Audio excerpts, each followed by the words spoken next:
Welcome, ladies and gentlemen. We are here at Rockingham Speedway for the third race weekend in the Season 3 NAMAR Mountain Dew Code Red Series. Last week we saw the second of 5 junior motorsports drivers capture his first victory of the season in the form of Eli Bright. Andrew Rich, as you know, won at Talladega. So far, looking at our heat winners, Talladega was a Chevy sweep between Bobo Jones and Dale Lightning. Last week was a Ford sweep between Jonathan Zorlin and Nico Tringali. Will we see a Toyota sweep this week or in the future? Time will tell.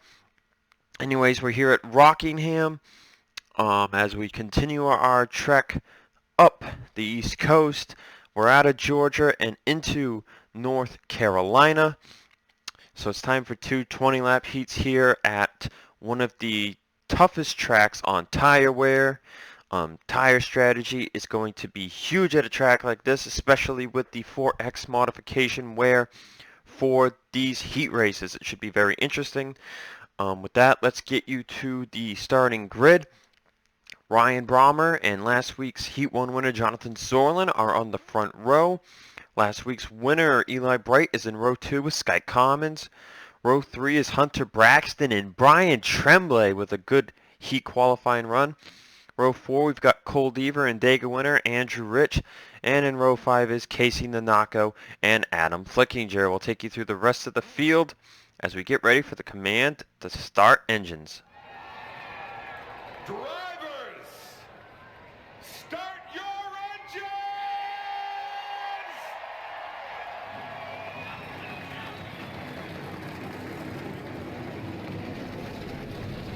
There it is. There's your starting grid. As a reminder, the only driver yet to make a start this season is Shane Beckett. He starts 14th place. Outside line, not really the best place to be at a track like this. But it's 20 laps. Pit stop strategy here could be very crucial. We've seen basically 3 groups in every heat race this season. And it seems like pitting later for fuel only has been a better strategy than pitting early for tires. We go through turns 1 and 2. Reminder, cautions are off for heat races as Ryan Brommer leads the field into turn 3. Eli Bright, Hunter Braxton following through. Second and third, Deaver up to 4th, and this is one of the tracks where the top side is terrible. Andrew Rich is struggling on the top line. We're actually 3 wide as Peter Onjak falls backwards. And Brian Tremblay, who started 6th, apparently has gotten into the outside wall. He has fallen back to 24th. And there is significant right side damage on that 45 machine, but he is not losing the draft just yet. And Shane Beckett, who we talked about, he has already fallen outside of the top 20. Marty Johnson had a poor qualifying run. He made his first start of the season last week just to finish at the back of the field. So Johnson, really great car and great driver, just in a hole lately. But you can see to the inside of Slay Jagger he goes, looking for 20th place, and he'll take it. Just in front of him is the Zero of Bobo Jones. And Andrew Rich and just stuck on that top line, just falling. Baco Magora in the top 20, doing a pretty good job here. These could be the series of races coming up where we see these lower end teams start doing better. When we get to the short track stretch, it's going to be interesting to see what happens, because even with a slower car, it's going to be a lot tougher to pass. So we're going to watch Rich drop it back to 20th here going into turn 3. It's only lap 5. And what a shocker it would be if the Talladega winner missed out on one of his home tracks. Rich from North Carolina would not want to miss this race.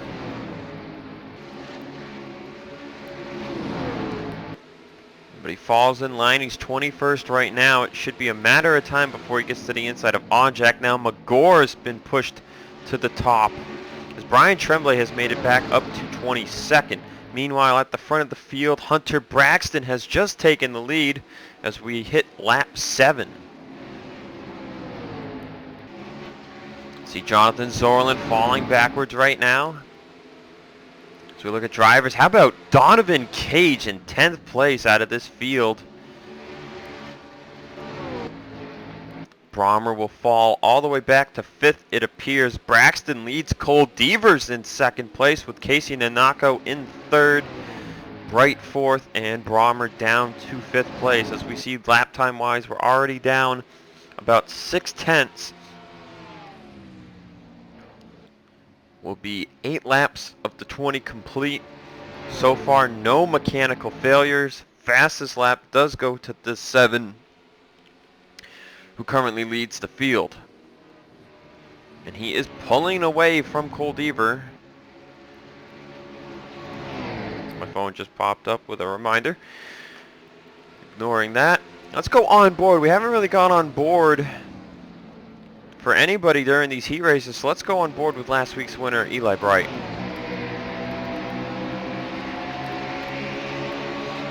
You can see the line they take around this track is kind of unorthodox for a stock car. They kind of take more of an IndyCar line approach where they hug the bottom on corner exit.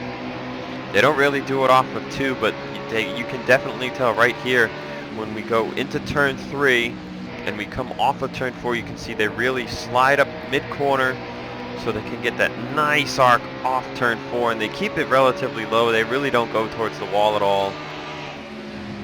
And so far, Hunter Braxton showing to be the strong driver of the field, as Brommer continues to plummet backwards. Quinton Moore finds himself in 10th, as Donovan Cage has fallen to 14th. Marty Johnson 18th, Rich 19th, Onjack sits in 20th. As the bottom, we look at the back of the field, we've got Baco Magora as Sorlin comes to pit road on lap 11. Not sure if that's a scheduled stop or not. Magora, Beckett, Jagger, and Tremblay were the last 4 in line. But Sorlin coming to pit road here on lap 11. And this track has shown to be very strategic. A lot of strategies come into play in this track over the course of many races, but no one else coming down pit road. It looks like Sorlin is taking right side tires. Now this could be a good strategy, and he's going to take 4 tires all the way around this race car. So now the thing to wait to see will be Sorlin coming out of pit road. Does he gain enough time in these last 7 laps for it to be a beneficial call? And right now Slade Jagger looks to the inside of Onjack for what is 20th place. Hunter Braxton continuing to lead. Dever, Nanako behind 2nd and 3rd. Eli Bright very far back in 4th as Sky Commons sits now in 5th. Brommer has settled in 9th place. And Slade Jagger to the inside of Onjack for 20th.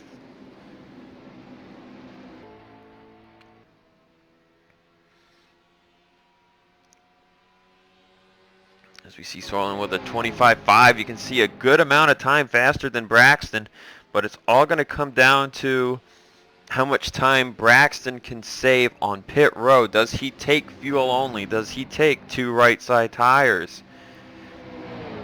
Do they pit at all? I mean, they're at 5 to go already. Usually we see the pit one, they'll be about 42 laps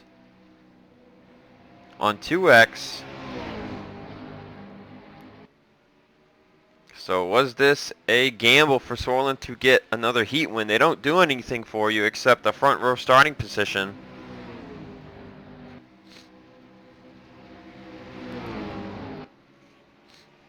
And I believe we have others on pit road. Or maybe not. No, we don't. Never mind. It'll be 3 to go next time by at the start-finish line for Hunter Braxton. Dever trying to close in. You can see the fall off is at almost 2.5 seconds from Braxton's best lap. And meanwhile, Sorlin just ran a 25.18. And you can just see how much faster he is than Baco Magor. Just look at the speed difference between the 00 and the 54. And as we come to 2 to go, there's no signs of anybody coming to pit road. And this might have been a failed strategy by the 00. Casey Nanako closing in on the back of Cole Deaver. Second place means nothing in the terms of this heat race. So we'll come around off of turn 4 to the white flag. These cars almost looked like they were going to come down pit road. White flag in the air. It looks like Sorlin's strategy was a bust.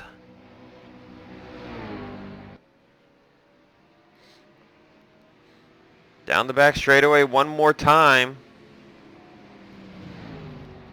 You can see they're really going slow. They really had to stretch this fuel for 20 laps.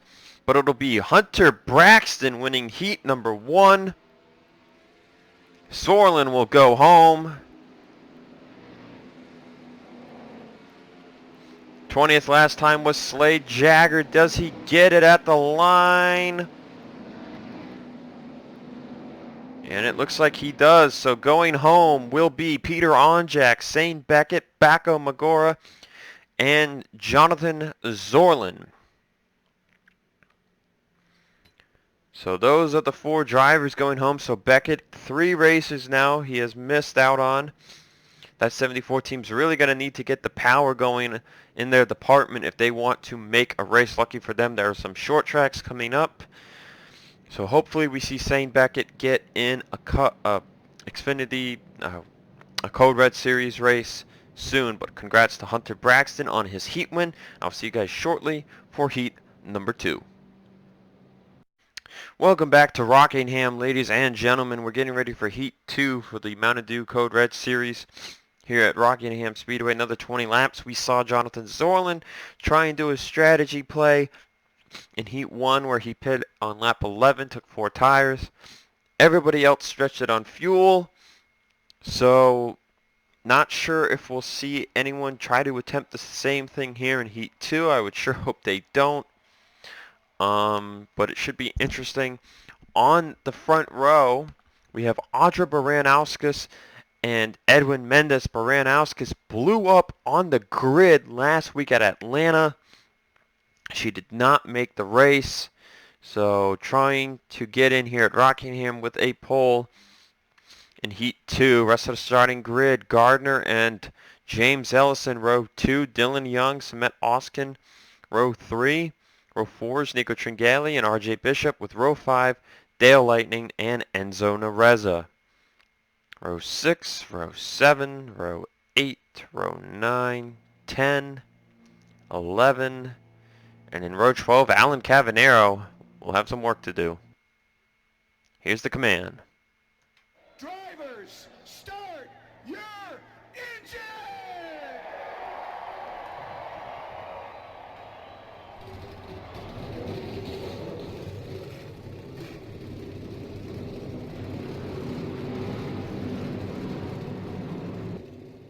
Oh, and for the second time in a row, Baranauskas has problems. I was looking at my phone for a brief second, and all of a sudden, out of the corner of my eye, I saw the camera change. And Baranauskas, that team, what are they doing? Problems again. Where is the pace car going? Oh my goodness. So Johnny Gardner will lead the field to the green. And Baranauskas, unless a lot of crazy stuff happens in this heat race, she will miss yet another race. After missing Atlanta, she fell to 25th in the point seat. She finished 8th at Talladega. But a tough break for the 21 team, as teammate Dylan Young will go for the lead on Johnny Gardner. Here coming the lap 2. They're pretty racy so far here in heat number 2. But a tough break for Baranauskas. Unable to fire the engine this time. So the 21 team so far appears to have some very terrible luck. As last week's Heat 2 winner Nico Tringali moves up to second. The Dega Heat winner Dale Lightning, he's in third.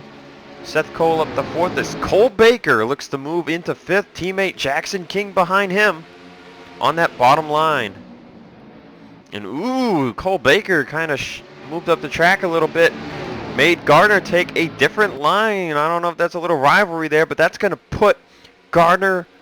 Oh, it almost put Gardner up top 3 wide. It looks like Mendez took his foot off the gas pedal just a little bit and allowed the 98 to stay 2 wide to the bottom line. Cavanero already passing enough cars. If he gets by Gardner, that's top 10. How about Wyatt Anderson? He's up in 9th place, but quickly put to the top by Cavanero. And Cavanero now up to 9th place. As we see Gardner, Mendez, and Oskin all fall to the back. Alexander Rowe, Benny Watson in the back of the field. Matthew Logan having some trouble. He's in 21st right now. Baranauskas is out on the racetrack, but she is 2 laps down. Dylan Young in a strong command of the lead. He is pulling away right now. And how about this? He ran a 24.98 in Heat 1. The fastest lap was a 25.1. So Dylan Young has a very fast race car this weekend.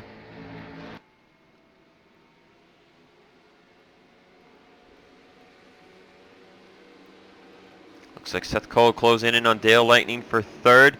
Jackson King passes teammate Cole Baker for fifth. A slew of underfunded cars up here battling for position. Teammates Corey Riggs and Colt Hudson also up 7th and 8th as Joe Gibbs' car, Alan Cavanero, zooms in from behind.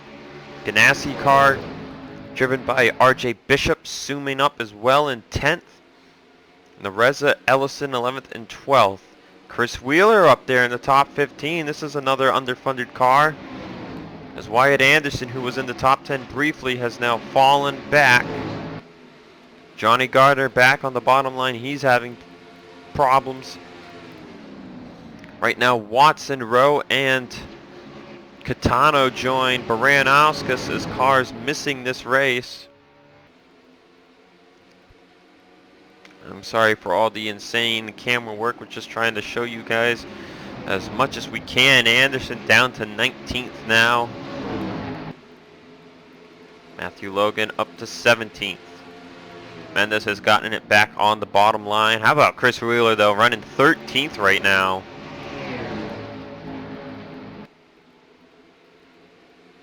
Cole Baker falls to outside the top 10. Ellison and the Reza have made it by before Cavanero, who's gotten stuck on the top of the racetrack. Same with Bishop. Bishop already up to 7th. Big gap from Jackson King to Dale Lightning in 4th as Seth Cole has made it by him for 3rd. Dylan Young continuing to pull from Nico Tringali. 2-second lead now for the 2 of Dylan Young.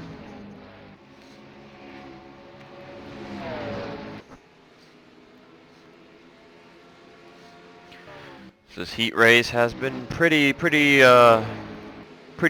as Baranauskas will approach the back of the field. She is, however, 2 laps down as we mentioned, but this should be interesting to see what kind of drama she can stir up out of the other 3 who will miss the field with her.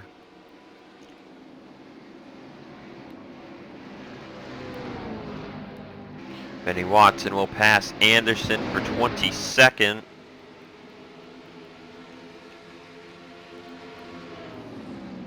Baranauskas will follow the 36 into turn 3.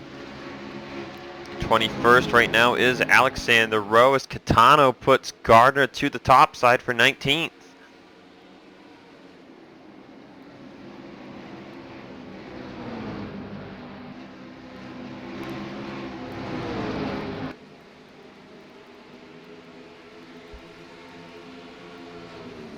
Sorry for the silence there. Ooh, something's wrong up here. Oh, and Corey Riggs is coming down pit road, and that caused a big-time stack-up for some reason at the back. That shoved Gardner all the way to the back of the field. Oh, almost contact there with Alexander Rowe. So possible problems for Corey Riggs, or perhaps a strategy call similar to what Jonathan Zorlin did in Heat 1. Four tires for the 93, and that could take Riggs out of this race. Yeah, just four tires. Doesn't look like they had to repair anything. Could have been a mechanical problem as well. But that's going to put somebody else back here into the race. Dylan Young just is gone. 5 laps to go, this time at the start-finish line with a commanding 3.5 second lead over Nico Tringali.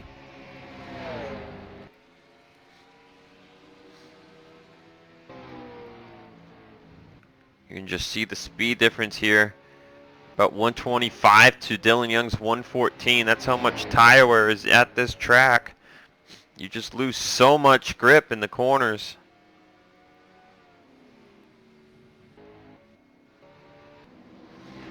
Right now, Johnny Gardner sits 21st. Could he miss out on Rockingham? He's got to catch Benny Watson if he wants to avoid that scenario. He's got 4 laps.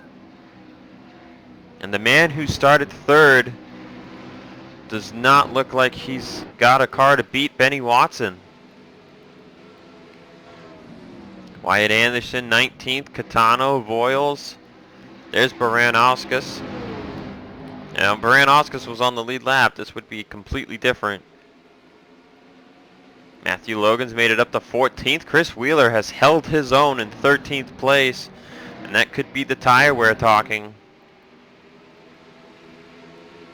Cavanero back up, has made it up to 8th. Wow, Colt Hudson is actually fighting off Bishop for 6th. And Jackson King is still in 5th place. That's impressive. 2 laps to go. Dylan Young just kind of gone. Don't really have to worry about him. Let's go back and look at that fight for 20th. And it's non-existent. Johnny Gardner, something must be wrong with this 98 car. And in a shocking turn of events, it looks like both of the Stewart-Haas Biaggi cars are going to miss out on Rockingham.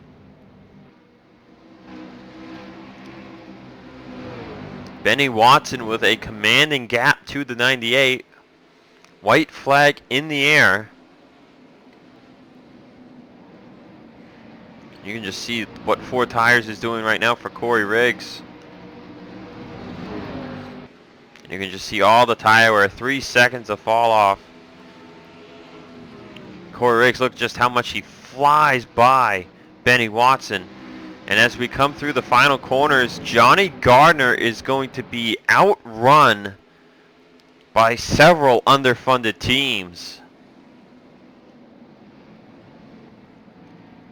And Gardner will join Audra Baranauskas in the infield as Gardner, Rowe, Riggs, and Baranauskas miss out on Rockingham. What a shocking heat race this was. We came into this race. Now Gardner did miss Talladega. He finished 8th at Atlanta, 27th in the points. Gardner coming in. He's going to have some work to do these next couple of weeks if he wants to slide up through the point standings. Corey Riggs is going to miss his first race of the season. He's 24th in the points. So he'll take a decent hit. And Baranauskas will continue to get hit down the standings. 25th in points.